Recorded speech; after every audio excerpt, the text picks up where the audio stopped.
malam. Jadi di malam hari ini saya ingin berbagi tentang pura-pura meditasi. Jadi kemungkinan yang ikut atau menyaksikan sesi IG Live malam hari ini adalah teman-teman seperjalanan yang memang sudah tidak asing lagi dengan meditasi, dengan keheningan atau dengan jeda atau apapun lah namanya, yang intinya adalah kita duduk sejenak hening, tidak melawan pikiran, tidak melawan perasaan, tidak melawan emosi atau apapun yang hadir di dalam batin kita. Bahkan kita tidak menolak dunia fisik, dunia materi ini. Oh ya, benar kan Mbak Caroline? Apakah kita pernah berjumpa sebelumnya Mbak Caroline, baik itu di IG, Facebook mungkin, atau Threads, atau mungkin jangan-jangan kita pernah bertatap muka ya. Mbak Yuni terima kasih, Mas Aga Surya Negara, wah terima kasih. Oh ini teman saya di Surabaya nih, Mas Reza Muzadi, makasih udah mampir. Sehat-sehat, salam untuk keluarga semua di Surabaya ataupun di mana sekarang posisinya, mungkin di Jember kah atau di manapun. Louis Sivers Li 3108 Lavender 6506, terima kasih. Malam malam Mas Reza, Mas Keceng, saya panggilnya Mas Keceng. Mas Marco, oh di Zoom LTA ya. Oh iya oke.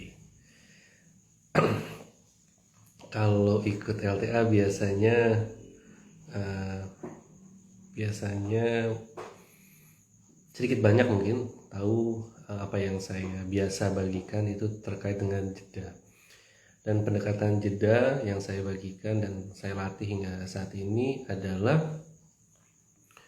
sebentar dalam durasi yang sangat singkat tetapi sering. Jadi bukan yang harus dalam durasi lama, hening begitu, memejamkan mata, kemudian ya tetap tidak mengenali diri, tidak mengenali hakikat. Jadi yang paling utama adalah kita punya dorongan berlatih saja untuk sadar, untuk beristirahat dari kesibukan kita mengejar apapun. Kesibukan kita diperalat oleh pikiran, disuruh ngejar impian ini, impian itu. Kita hening, kita istirahat sebentar saja, 1-2 menit untuk meletakkan segalanya. Ya bukan untuk mencapai apa-apa sebenarnya, karena kehidupan kita di dunia modern ini kan sudah banyak mencapainya gitu. Mencapai posisi ini, mencapai cita-cita ini, mencapai gaji segini, mencapai pendapatan segini, mencapai profit segini, mencapai tujuan, mencapai sampai akhirnya kita capai sendiri. Capek sendiri ya. Dan kita perlu duduk, ataupun mungkin tidak duduk, berdiri pun bisa. Jadi tidak selalu meditasi atau jeda. Supaya saya tidak mengganggu konsep meditasi yang mungkin teman-teman pelajari, saya gunakan kata jeda ya. Mudah-mudahan kata jeda ini belum banyak digunakan dalam menjelaskan istirahat di saat ini. Jadi kata jeda itu sendiri saya gunakan ya, tentu itu bukan sesuatu yang itu adalah milik saya, tidak. Itu adalah sesuatu yang saya gunakan untuk membantu diri saya utamanya, dan juga rekan-rekan yang selaras dengan koneksi kata tersebut, agar beristirahat di tengah sibuknya aktivitas menjalani kehidupan itu. Sibuknya pikiran kita mengejar instruksi pikiran yang lain. Untuk menjadi ini, menjadi itu. Dan untuk menjadi itu harus dengan melakukan gitu ya. Untuk be harus do dulu. Kamu untuk dicintai sama orang, kamu harus mencintai orang dulu. Kalau kamu ingin mendapatkan hasil segini, kamu harus melakukan ini gitu. Jadi itu adalah konsep be yang perlu diawali dengan do dulu. Nah, itu khas sekali memang ajakan dari pikiran. Saya tidak katakan itu salah. Kalau itu salah berarti apa yang saya lakukan selama ini ya, salah juga gitu. Tetapi hidup itu bukan tentang itu saja gitu. Itu juga tentu penting untuk kelangsungan ranah fisik kita ini, karena kita kan dianugerahi tubuh fisik yang harus kita rawat. Kemudian kita juga dianugerahi relasi-relasi dengan keluarga, dengan teman, dengan rekan kerja, dengan musuh, itu juga kita harus rawat. Karena ada karmic field, ada medan karma yang kita perlu jalin gitu, atau sadari keterjalinannya di kehidupan ini. Dan menjadi dengan melakukan adalah sesuatu yang tidak bisa kita hindari di dunia modern, apalagi kita semua, mungkin sebagian besar dari kita hidup di tengah masyarakat ya. Masyarakat modern. Tetapi kalau kita renungi, apakah dimensi kehidupan hanya itu saja? Kita tetapkan tujuan, mau jadi apa, mau mendapat apa, baru kemudian kita kejar dengan melakukan berbagai macam strategi atau berbagai langkah. Nah, menjawab pertanyaan itu memang nggak bisa mengandalkan pikiran semata. Kita perlu meluangkan sejenak waktu kita untuk hadir sepenuhnya bersama diri kita, yang selama ini kita anggap diri kita kan tubuh ini, dengan berbagai karakteristik suara, energi, sifat, karakter. Mungkin sebagian besar mengenali bahwa dirinya adalah ini. Tetapi apakah hanya ini gitu? Apakah hanya tulang yang berbalut kulit ini dengan segala atraksi mentalnya dan gelombang energinya? Ataukah ada yang lebih dalam dari itu? Ataukah ada yang melampaui itu? Dan itu baru bisa kita temui dan alami ketika perhatian kita beristirahat, ketika perhatian kita tidak sibuk mempercayai pikiran, kemudian mengejar apa yang diinginkan pikiran, yaitu hadir sepenuhnya di saat ini. Total hadir sepenuhnya di saat ini. Dan itulah jeda. Jeda itu seperti tanda koma gitu dalam kalimat, yang dimana ketika kita membaca kalimat itu dan bertemu dengan koma, kita berhenti sebentar. Jadi nggak berhenti lama, berhentinya sebentar, kemudian kita lanjutkan lagi kalimat selanjutnya atau kata selanjutnya. Begitu juga dengan jeda. Jeda itu adalah sebuah momen di mana kita beristirahat, mengistirahatkan perhatian kita secara sadar. Jadi begitu banyak tuntutan pikiran. Itu baru tuntutan pikiran kita sendiri, belum tuntutan pikiran orang lain, belum tuntutan pikiran atasan ya, belum tuntutan pikiran orang tua, belum tuntutan pikiran pasangan, belum tuntutan pikiran anak-anak. Begitu banyak. Untuk menghadapi tuntutan pikiran kita sendiri saja sudah kewalahan, apalagi bila ditambah dengan yang lainnya. Jadi semakin kita sibuk, semakin kita berada di tengah dunia yang begitu kencangnya berlari mengejar sesuatu itu, mari kita luangkan sejenak waktu untuk hening, untuk tidak meletakkan perhatian kita ke area balapannya pikiran, tapi istirahatkan saja. Dan tidak perlu khawatir kalau diistirahatkan, seluruh perhatian kita jatuhnya ya di kesadaran, di kesaat inian, di keluasan ruang saat ini. Kadang-kadang kita merasa ya udah saya pengen beristirahat, saya dengerin musik dulu, musik yang halus supaya gelombang otak saya turun. Saya perlu dengar suara genta, saya perlu dengar suara singing bowl, saya perlu dengar suara alunan musik dengan frekuensi tertentu. Silakan juga, itu cukup membantu. Tetapi itu masih berada pada layer mental. Artinya dari yang semula pikiran kita begitu berisik kemudian ditenangkan secara artifisial dengan instrumen yang lebih lembut frekuensinya, dan itu sangat membantu sekali. Nah, ketika pikiran kita mulai jinak, kita mulai punya seperti keluasan untuk melihat kehidupan. Oh, ternyata ada aspek-aspek yang selama ini saya nggak lihat, ternyata ada. Oh, ternyata selama ini saya melewati ini dengan tanpa perhatian yang utuh gitu. Jadi banyak hal indah terlewat dalam kehidupan saya dan terlalui begitu saja tanpa saya syukuri gitu.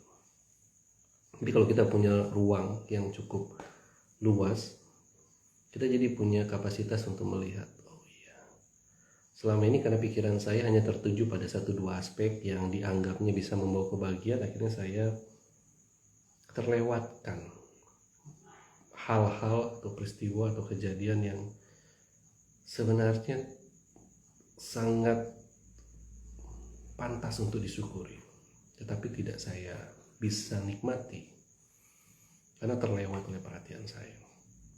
Nah, di momen jeda itulah keluasan ruang itu menjadi mungkin. Kemudian setelah itu apa? Setelah itu kembali saja beraktivitas seperti biasa, kembali bekerja, kembali berkarya, kembali memasak mungkin, atau kembali di depan PC atau laptop atau gadget. Kemudian nanti ada momen luang lagi, sadari nafas. Berapa banyak dari kita yang sepanjang hari ini itu ingat sama nafasnya, itu hadir bersama nafasnya.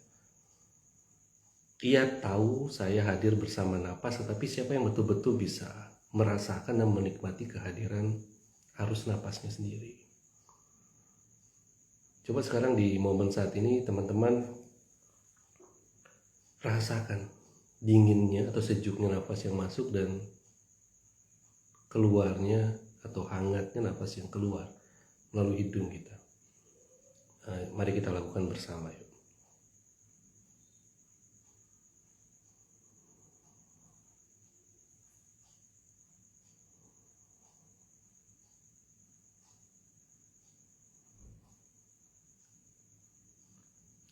Hanya menyadari nafas yang keluar masuk melalui hidung kita, itu sungguh bahasa yang paling gampang, sungguh enak. Kemudian mungkin ada bahasa yang relatif lebih tinggi, nyaman. Yang lebih tinggi lagi mungkin itu satu keberkahan, teralami sebagai keberkahan nafas itu. Karena kan kita nggak bisa mengontrol nafas. Mungkin di kantor kita adalah seorang atasan atau seseorang yang memiliki staff yang sangat mudah untuk mengatur, kamu harus begini, kamu harus begitu. Kita punya kontrol terhadap beberapa hal dan beberapa orang misalnya. Tapi hanya dengan mengenali nafas yang paling dekat gitu dengan tubuh kita aja, masuk dan keluarnya kita nggak bisa kontrol. Masih masuk saja sebenarnya di luar kontrol kita. Itu baru nafas. Belum yang lain-lain. Di dalam tubuh kita saja begitu banyak hal yang kita nggak bisa kontrol alirannya. Kemudian kita merasa bisa mengatur ritme kehidupan ini. Kita stres itu kan karena kita terlalu banyak mengambil porsi yang tidak menjadi tupoksi kita, yang bukan menjadi tanggung jawab kita sebenarnya, karena tidak bisa kita kontrol di ranah relatif ini. Sebagai personal ini kita maunya begitu, tetapi realitas menyajikan hal yang berbeda, kemudian kita marah. Itu seperti ombak yang marah sama samudra, besaran mana?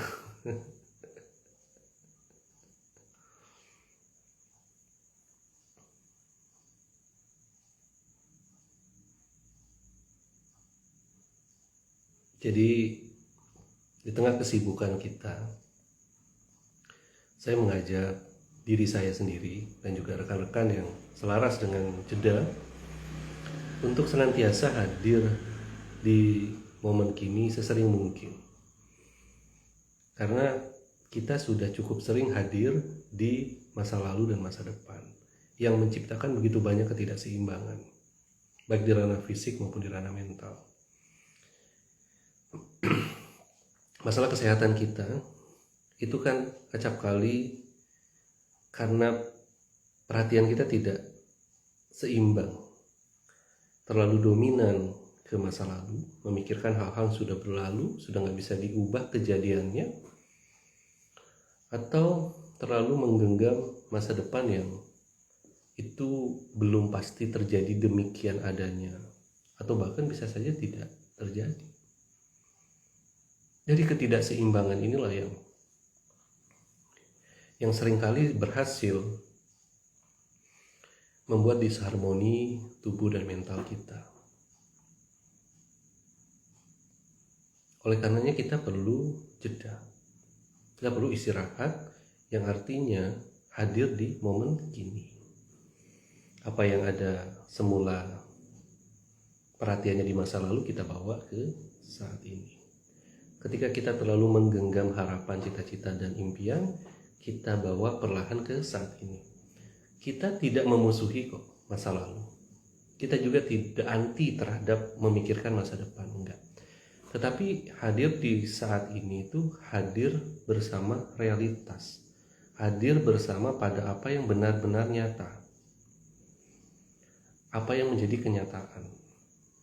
Ketika kita minum air putih ya, atau air mineral ya, warnanya bening bukan putih, seperti ini.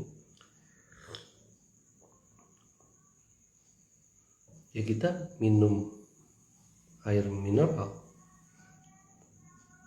Boleh nggak sih membayangkan minum air kelapa atau air sirup ketika minum air mineral gitu? Ya silakan saja, setiap orang kan punya hak masing-masing dalam menggunakan pikirannya. Ya silakan saja, nggak apa-apa. Tetapi kan senyatanya adalah sedang minum air mineral. Namun bila boleh memberi saran, jangan sampai kenikmatan dalam meminum air mineral itu menjadi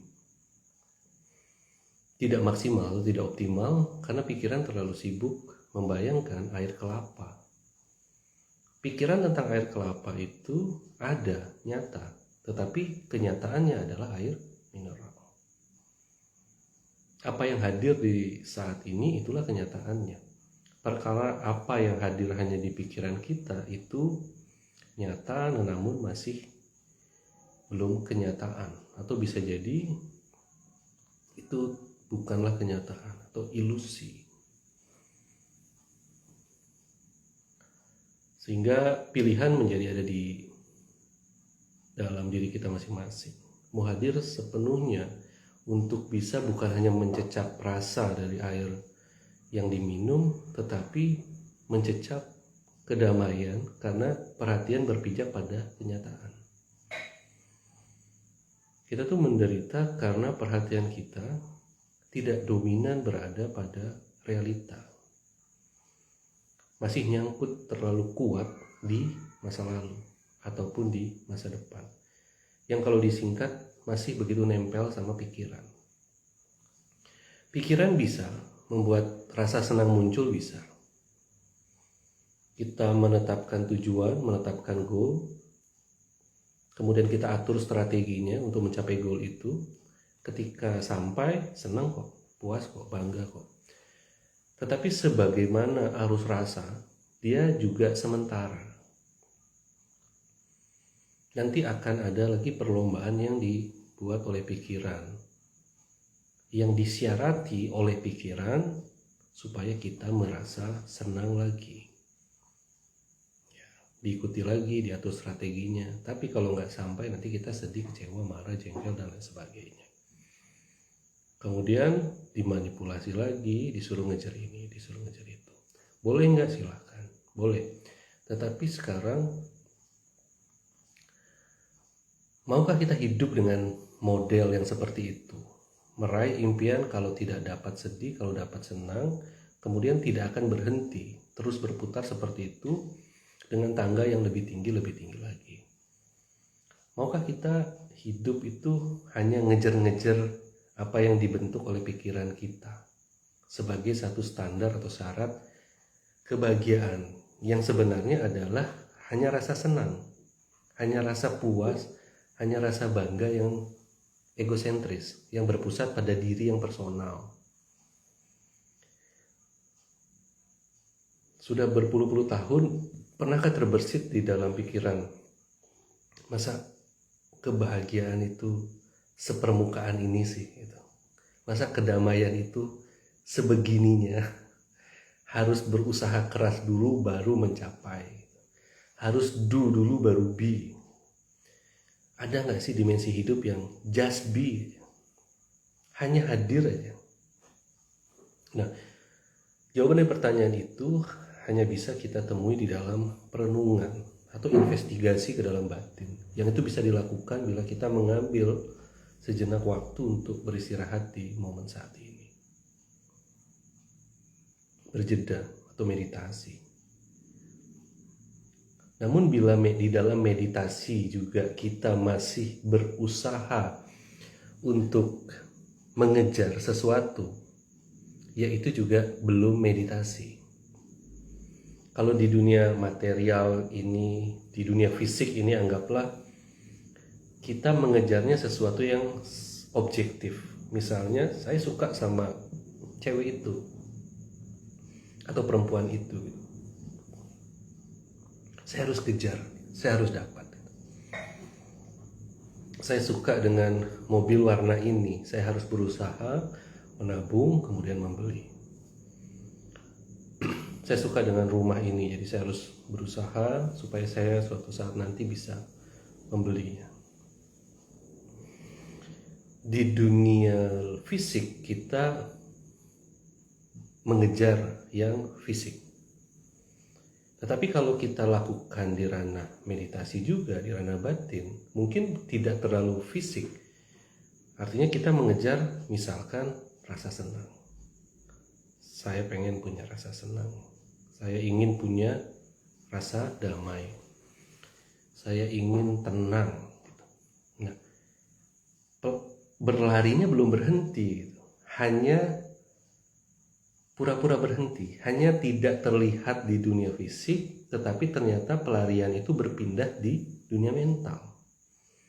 Memang nggak ngejar A, B, C yang sifatnya objektif, tetapi mengejar rasa-rasa yang sifatnya less objektif, agak tidak objektif tetapi masih objek. Nah, mengejar rasa itu juga pengejaran, juga pelarian, justru melelahkan.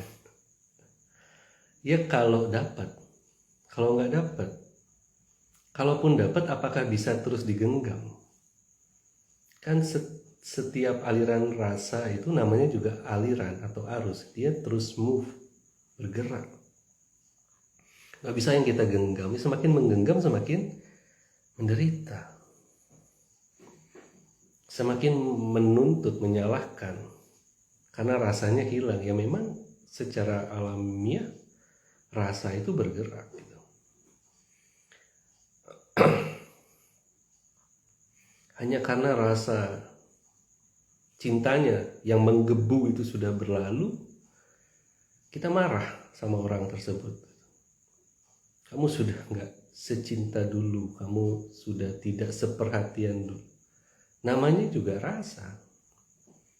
rasa itu ya berlalu gitu. Kalau kita terlalu menggantungkan kebahagiaan kita pada rasa-rasa, apalagi rasa-rasa itu ada di dalam diri orang lain, ya pasti menderita.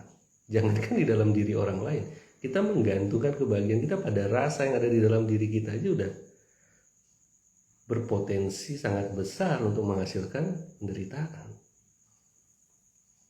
Karena kalaupun kita senang, kita mau tahan senang itu untuk tidak pergi, ya rasa senang tetap akan pergi gitu. Walaupun kita sedih gitu, kalau kita tolak sedih itu supaya cepat-cepat berlalu, ya kalau belum waktunya berlalu ya tetap ada. Bahkan kalau kita tolak, semakin ditolak ya semakin membesar. Semakin kita lawan ya semakin rasa itu melawan.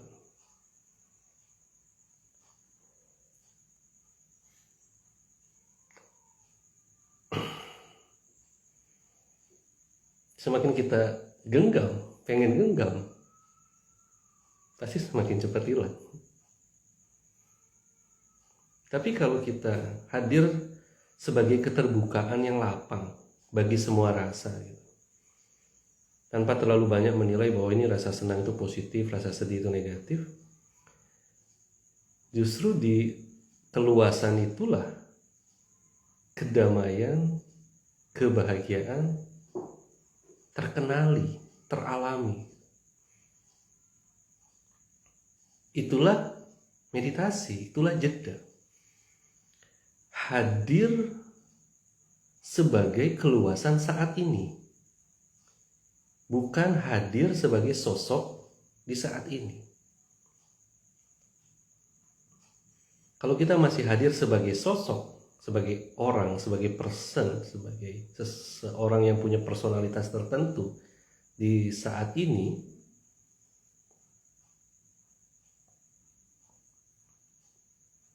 kita masih punya potensi untuk disengat oleh penderitaan. Karena kita masih berupa objek, masih bisa ditabrak oleh sengatan penderitaan. Tapi kalau kita sudah hadir sebagai keluasan, kesadaran, atau kesaat-inian, penderitaan menjadi tidak relevan. Sama seperti ruang. Sekalipun kita punya tangan, otot yang paling kuat untuk memukul ruang, ruang tidak bisa terpukul. Sama ketika kita meditasi, kalau kita hadir sebagai ruang tanpa punya motif apapun, bahkan sehalus motif untuk mencapai kebahagiaan,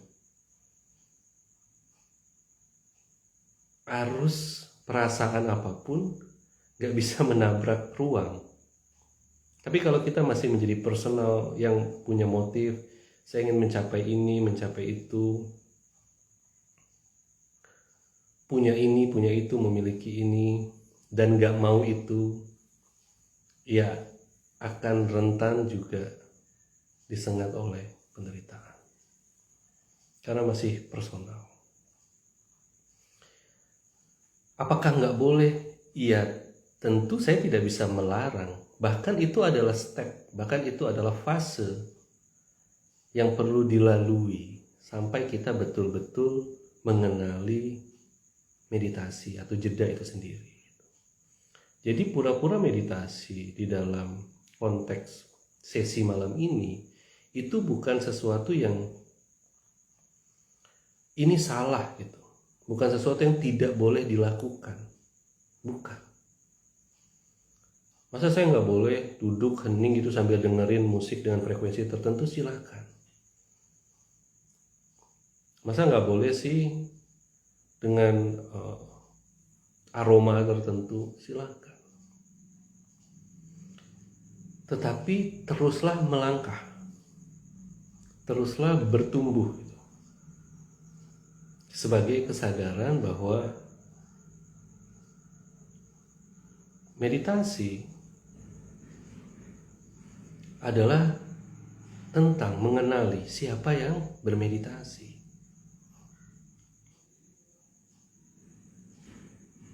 Sehingga nanti ilusi dari keterpura-puraan itu tersadari dan menjadi tidak relevan lagi. Selama ini ya biarkan ego kita bermeditasi. Tidak terlalu kuat mungkin mengejar sesuatu di dunia fisik, tapi ternyata masih kuat mengejar sesuatu di ranah mental untuk mencapai kondisi esoteris tertentu gitu. Masih ingin mencapai kekuatan-kekuatan tertentu. Ya silakan dilalui, silakan terus dikenali sampai nanti terkenali sebenarnya siapa sih yang punya motif semua ini. Siapa yang sedang bermeditasi? Siapa meditatornya?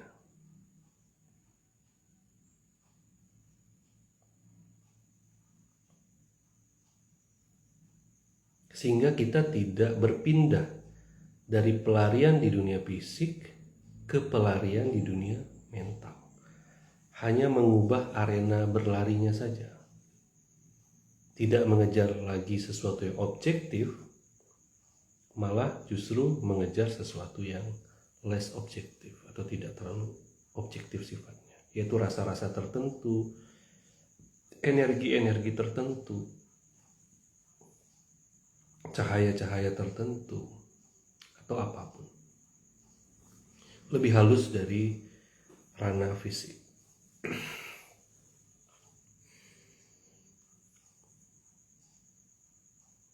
Bahkan sebenarnya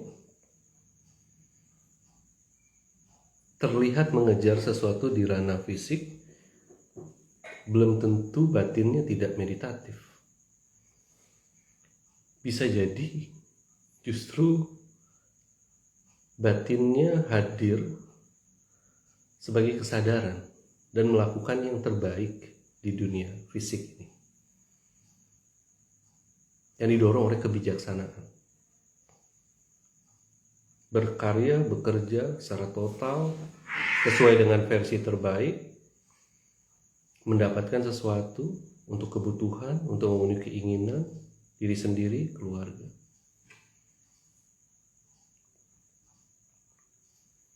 Justru dengan jeda yang seperti itu atau meditasi yang seperti itu, kita tidak lari dari dunia fisik. Kita tidak anti dengan objek-objek di dunia fisik. Kita hanya mengenali landasan dari semua objek fisik itu. Kemudian memainkan drama terbaik sesuai dengan peran kita di kehidupan ini. Kita sadari bahwa seluruh peran ini adalah kepura-puraan. Kita yang sejati itu melampaui seluruh peran kita di dunia ini. Saya misalnya seorang dosen. Secara hakikat saya adalah kesadaran. Tetapi hanya karena tahu bahwa ini adalah peran yang pura-pura, kan tidak juga saya bekerja secara ogah-ogahan. Enggak, ini palsu, ini ilusi. Enggak, justru dengan dorongan dari hakikat kesadaran itu, kita menyadari bahwa kita perlu hadir sebaik mungkin di dunia relatif ini, berkarya, bekerja, memberi manfaat, memberi dampak untuk diri kita dan orang sekitar atau banyak orang. Hanya karena kita mengenali hakikat diri kita yang sejati adalah kesadaran, adalah impersonal, kita tidak menyia-nyiakan kehidupan ini dengan ogah-ogahan. Kita tetap melakukan yang terbaik sesuai dengan kapasitas kita. Jadi mari kita sadari seluruh kepura-puraan ini, karena perhatian kita telah mengenali realitas. Hanya karena ini adalah ekspresi dari realitas, sehingga kita anti. Kan enggak juga. Justru kita semakin menyadari bahwa apapun seluruh bentuk-bentuk ini adalah ekspresi dari yang sejati, ekspresi dari realitas itu. Nah, kayaknya bahasanya sudah terlalu melangit.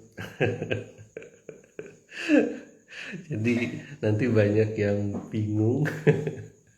Mudah-mudahan tidak banyak yang bingung dengan bahasa-bahasa seperti tadi. Kalau teman-teman sudah terbiasa dengan sesi-sesi saya, mengikuti sesi jeda, mungkin sudah menangkap apa yang saya sampaikan. Tapi bagi yang belum, saya mohon maaf bila kata-kata atau pemilihan kata-kata saya agak kurang familiar gitu. Karena terbiasa berbicara di ranah relasi-relasi pekerjaan atau relasi sekolah atau relasi dengan keluarga, tetangga. Tapi nanti kalau teman-teman punya dorongan yang cukup kuat untuk mempertanyakan, masa sih hidup gini-gini aja, masa sih hidup hanya berpindah dari satu rasa senang ke rasa senang, dari rasa senang ke rasa kecewa, kemudian senang lagi, kemudian sedih, kecewa. Masa kita mau jadi bandul yang terus berpindah dari satu ekstrim ke ekstrim lain? Masa hidup tuh cuman itu ya? Ada nggak sih dimensi kehidupan yang lebih dalam dari hanya sekedar terombang-ambing dari satu rasa ke rasa yang lain, atau dari satu pikiran ke pikiran yang lain, atau dari satu harapan ke harapan yang lain? Kalau teman-teman punya dorongan untuk menyelami seluruh kepura-puraan ini, saya ajak untuk melatih diri sejenak saja hadir di saat ini, membawa perhatian beristirahat di momen saat ini. Banyak guru-guru, banyak para master, banyak fasilitator yang bisa membantu teman-teman untuk hadir sejenak namun mendalam di momen saat ini. Jadi bukan hanya sekedar hadir gitu kayak di absen. Adi Prayuda hadir. Itu kan kehadiran-kehadiran yang sifatnya permukaan saja. Tetapi hadir di dalam jeda itu adalah hadir secara mendalam, bukan hanya sebagai sosok personal ini, tetapi mengenali hakikat diri yang lebih luas dari personalitas ini. Dan di pengenalan itu sebenarnya teman-teman nanti akan menyadari bahwa itu bukan sesuatu yang baru. Kita hanya terlupa. Padahal itu adalah sesuatu yang paling hakikat di dalam diri kita. Kita terlupa karena terlalu sering bermain bersama pikiran ke masa lalu, ke masa depan. Sehingga masa lalu dan masa depan itu jadi kayak rumah tinggal. Saat ini kayak tempat kos atau rumah singgah lah, yang hanya sesekali waktu dihampiri. Misalnya kalau kita kerja dari Senin sampai Sabtu misalkan, kita Senin sampai Sabtu tinggalnya di tempat yang dekat kantor. Minggunya pulang ke rumah yang asli misalnya. Nah, kita punya momen untuk tinggal di rumah asli itu sebentar banget dibandingkan tinggal di rumah yang dekat sama tempat kantor. Rumah yang dekat sama pikiran. Karena merasa bahwa dengan dekat tempat kantor saya dekat dengan penghasilan. Ketika saya mendapat penghasilan, saya dekat dengan rasa senang. Tetapi the real happiness itu ada di rumah yang sebenarnya.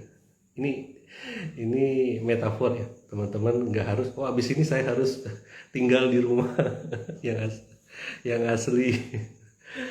Walaupun itu jauh dari tempat kerja gitu. Ini gara-gara Mas Adi yang minta kayak gitu. Oh enggak. Maksud saya itu di kehidupan kota modern seperti kita semua ini, momen untuk tinggal bersama pikiran itu jauh lebih sering dan lebih banyak dibandingkan dengan rumah yang asli. Padahal coba kalau kita pulang kampung gitu, itu kan kita jauh dari tempat kerja dan memang biasanya kan nggak kerja, libur. Peluangnya kan beda. Hadir di kesadaran itu kan memang seluas itu. Walaupun kita nggak kerja, tapi betul-betul bukan senang, lebih kepada the deeper level dari senang. Bukan joy ya, joy itu masih membuncah-buncah gitu, senang itu masih beriak-riak gitu. Enak sih rasanya, cuman masih beriak-riak gitu. Tapi kalau bahagia itu betul-betul dalam mendalam. Rasa senang itu layer permukaan, layer rasa, layer mental. Kebahagiaan itu adalah sifat alamiah dari kesadaran itu sendiri, kedamaian itu.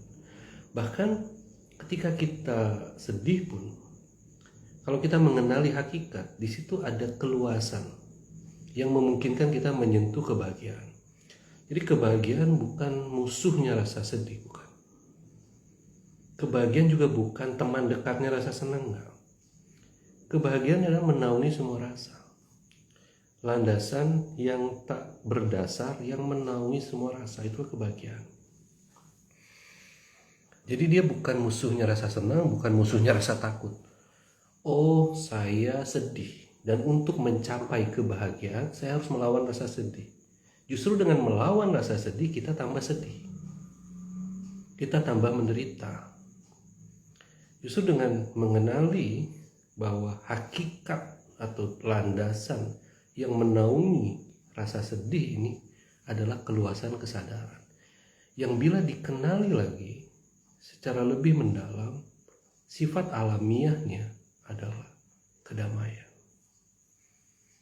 Jadi kedamaian itu sendiri tidak anti terhadap keriuhan. Sunyi itu bukan musuhnya bunyi. Bunyi bisa terjadi karena ada sunyi.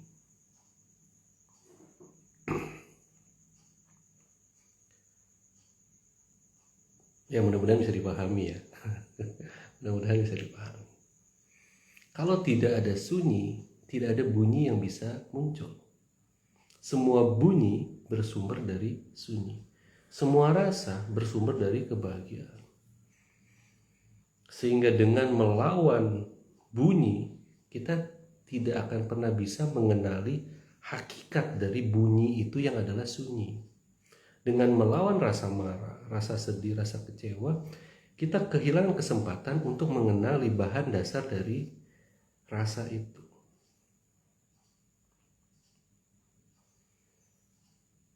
Berarti harus menerima dong semua rasa? Enggak harus.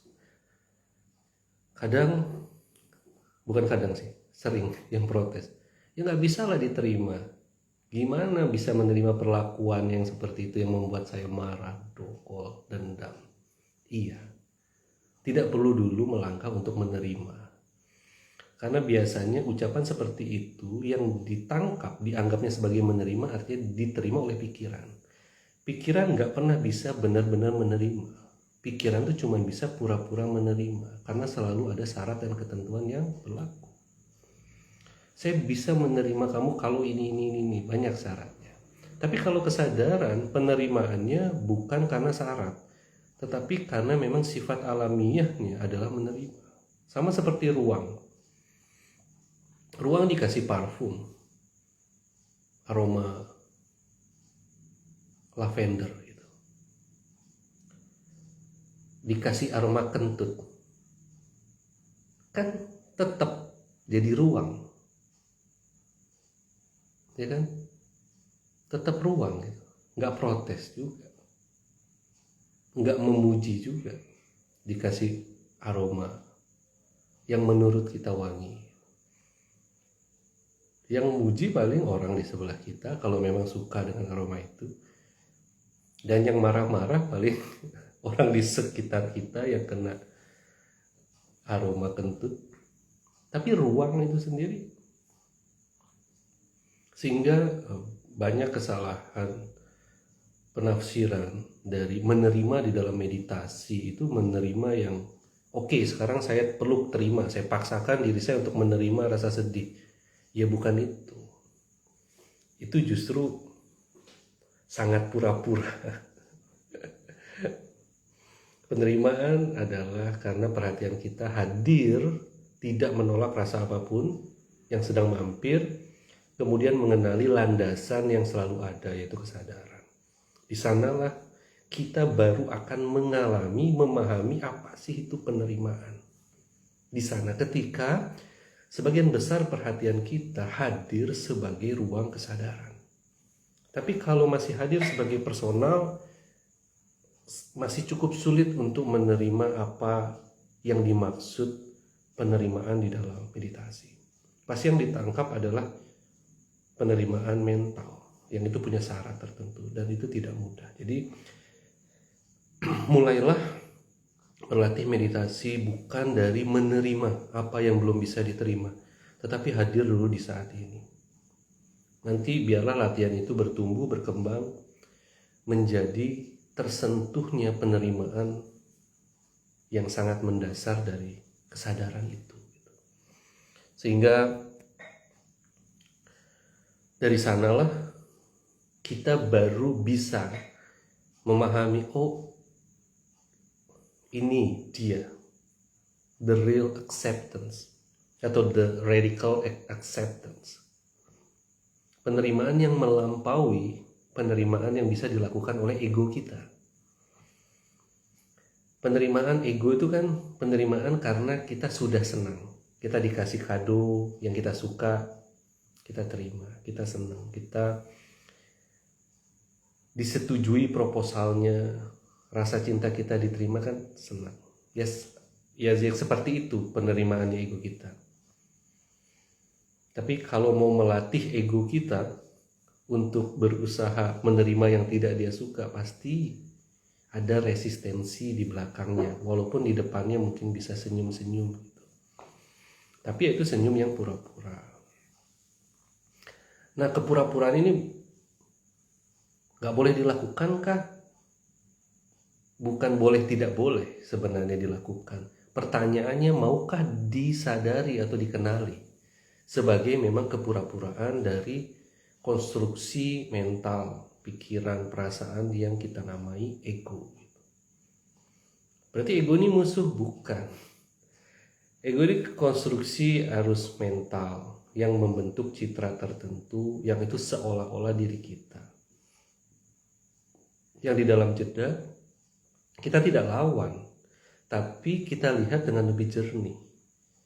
Kita sadari keberadaannya, kehadirannya, apakah memang betul-betul ada, demikian adanya. Itu jadi semakin kita memusuhi ego, ya semakin sulit bagi kita untuk mengenali hakikat dari diri kita sendiri. Karena kita masih punya perang di dalam diri kita sendiri. Kalau perangnya masih cukup banyak, kita akhirnya juga menghadapi perang di luar diri kita sebagai refleksi dari perang di dalam batin kita. Kalau semakin banyak pergolakan perang itu, bagaimana kita melihat kejernihan dari apa yang selalu ada sebagai landasan kebahagiaan. Sehingga perjalanan jeda ini diteruskan, dilanjutkan, menemui ini disadari, syukur-syukur bisa dilampaui, sambil terus mengenali apa sih yang selalu ada. Tidak muncul, tidak lenyap. Kalau yang muncul bisa disadari, misalnya pikiran kita, dia disadari oleh apa? Pasti bukan sesuatu yang muncul dan lenyap.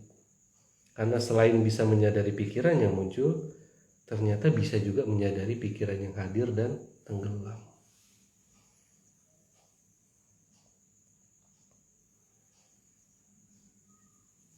Ya, jadi mari gunakan segala kepura-puraan di dalam peran-peran kita di kehidupan ini, dan juga kepura-puraan kita berlatih meditasi ini sebagai seorang meditator, sebagai sarana untuk mengenali yang sejati.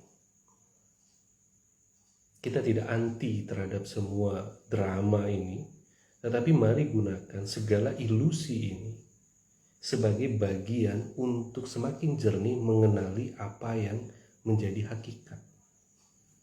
dari munculnya beraneka ilusi ini. Nah gitu, ini kalau dibiarin ngomongnya pasti sudah pakai bahasa-bahasa yang puitis. Mudah-mudahan tidak panas kepalanya. Tapi saya akan memandu. Tentu yang utama dipandu adalah pikiran saya sendiri, perasaan saya sendiri, dan juga teman-teman yang selaras dengan pendekatan jeda. Baik itu untuk mengenali pikiran, perasaan, dorongan, motif apapun, bahkan segala luka batinnya di program dasar. Saya akan coba membuat formula agar banyak orang punya pijakan anak tangga untuk berlatih mengenali segala riak yang terjadi di dalam batinnya, dan juga mengenali yang utama adalah mengenali hakikat dirinya yang adalah kebahagiaan.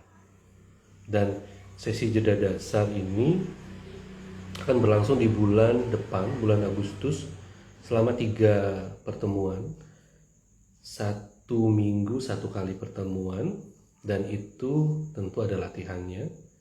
Jadi harapannya, kalau saya boleh berharap, teman-teman yang terkoneksi dengan latihan jeda ini bukan hanya menyerap teorinya. Oh, saya sudah dapat kok. Kalau teori silahkan baca di buku, e-book, nonton video para guru, silakan. Tetapi yang paling utama adalah mari kita betul-betul mengalami secara langsung siapa diri kita, atau apa diri kita, atau apa itu kebahagiaan. Silakan informasi tentang sesi ini bisa teman-teman lihat di IG saya atau IG-nya Let's Talk About Series. Bisa menghubungi Mbak Winnie atau teman-teman yang tergabung di komunitas atau grup LTA ataupun grup Jeda Syukur. Silakan, di situ sepertinya akan dibagikan jadwal untuk sesi jeda dasar. Demikian teman-teman, sudah hampir 1 jam, masih ada waktu 5 menit kurang lebih. Silakan bila ada hal-hal yang ingin ditanyakan, mungkin saya bisa menjawab 2-3 pertanyaan secara singkat ya. Monggo. Terima kasih teman-teman, udah banyak juga yang bergabung ini di malam hari ini. Terima kasih, sehat-sehat semuanya ya. Saya lihat ada teman jeda juga, saya lihat ada yang baru, saya baca namanya. Tadi saya lihat juga ada mahasiswa saya ikut join. Ada Mas Andreas, ini juga saya lihat ini. Terima kasih banyak sudah meluangkan waktunya untuk hadir. Sahabat saya, guru saya luar biasa. Oh ini ada Mas Wawan, terima kasih. Halo Mas, selamat malam, sehat-sehat, damai bersama keluarga di Surabaya. Dan yang lain-lain, terima kasih banyak sudah hadir, menyempatkan kehadirannya di IG Live pada malam hari ini. Silakan kalau ada hal-hal yang mungkin perlu ditanyakan atau dinyatakan dinyatakan juga boleh, silakan. Saat ini saya sebagai informasi memandu sesi jeda Akasya juga setiap bulan, di setiap awal bulan biasanya. Informasinya juga ada di akun IG Let's Talk About Series atau LTA. Jadi silakan dicari di sana, atau di akun IG saya juga silakan dilihat aja jadwal-jadwalnya di sana. Jadi ini ada Mbak Winnie ya. Jadi Mbak Winnie yang memfasilitasi sesi-sesi jeda saya, termasuk juga sesi jeda dasar di tanggal 6, 13, dan 27 Agustus. Itu itu sesinya berlangsung online via Zoom meeting selama kurang lebih 1,5 jam ya. Mudah-mudahan 1,5 jam. Tapi biasanya bisa lebih juga, tergantung nanti ada pertanyaan kah atau perlu pendalaman latihan. 1 sampai 1,5 jam mungkin sesinya. Tetapi sesi yang sebenarnya adalah bukan hanya pada saat-saat sesi jeda itu, tetapi selama sesi, di hari-hari setelah sesi dan seterusnya. Itu latihan yang sebenarnya. Jadi bukan hanya pada saat sesi latihannya, bukan saat patah hati latihannya, bukan saat sedihnya membesar, bukan saat marahnya bergejolak. Jadi di saat-saat seperti ini, teman-teman duduk hening, tidak usah melawan rasa sedih, tidak usah melawan rasa marah, hanya hadir saja bersama rasa apapun. Kelihatannya mudah ya teman-teman, tapi nanti kalau di dalam latihan, aduh saya nggak mau ngebayangin orang ini, aduh nggak suka banget sih rasanya, aduh nggak enak banget sih rasanya, ini pengen cepet-cepet lari aja, pengen cepet-cepet pesen GrabFood, pengen cepet-cepet nonton drama Korea, pengen cepet-cepet scroll TikTok. Ya itu semua boleh tentu saja, tetapi lihat seluruh dorongan-dorongan itu sejenak saja, 1-2 menit, 3 menit bagus. Oh ternyata dorongannya banyak juga ya, berwarna-warni gitu. Kan kita menjadi penyaksi, di awal kita menjadi penyaksi, bukan yang selalu mengikuti perlombaannya pikiran. Kalau teman-teman sudah merasa capek, mari kita beristirahat bersama. Biasanya yang terkoneksi dengan sesi-sesi jeda meditasi udah capek, kesana kemari, ditabrak sana, tabrak sini, nabrak sana sini, udah capek biasanya. Kalau kita masih relatif banyak senengnya gitu, ya mendekati meditasi itu ya sebagai bagian yang biasa-biasa. Tapi kalau sudah banyak lukanya, banyak ambruknya, banyak ambiarnya, baru mulai oh iya, karena penderitaan adalah alarm untuk mengenali batin kita lebih mendalam. Begitu ya teman-teman. Mbak Winnie terima kasih sudah menginformasikan. Syukur hari ini saya tidak lupa ada IG live. Teman-teman sehat, damai senantiasa, hadir sebagai kesadaran seapa adanya. Semoga kebahagiaan terkenali sebagai hakikat, bukan hanya sebagai sesuatu yang dicapai karena mengikuti dorongan pikiran. Demikian ya teman-teman, berkah senantiasa bagi kita semua. Sampai berjumpa di sesi lainnya, sampai berjumpa juga di sesi-sesi jeda bila teman-teman punya keselarasan untuk mengikuti sesi ini. Terima kasih semuanya. Sehat, damai, sukses semuanya.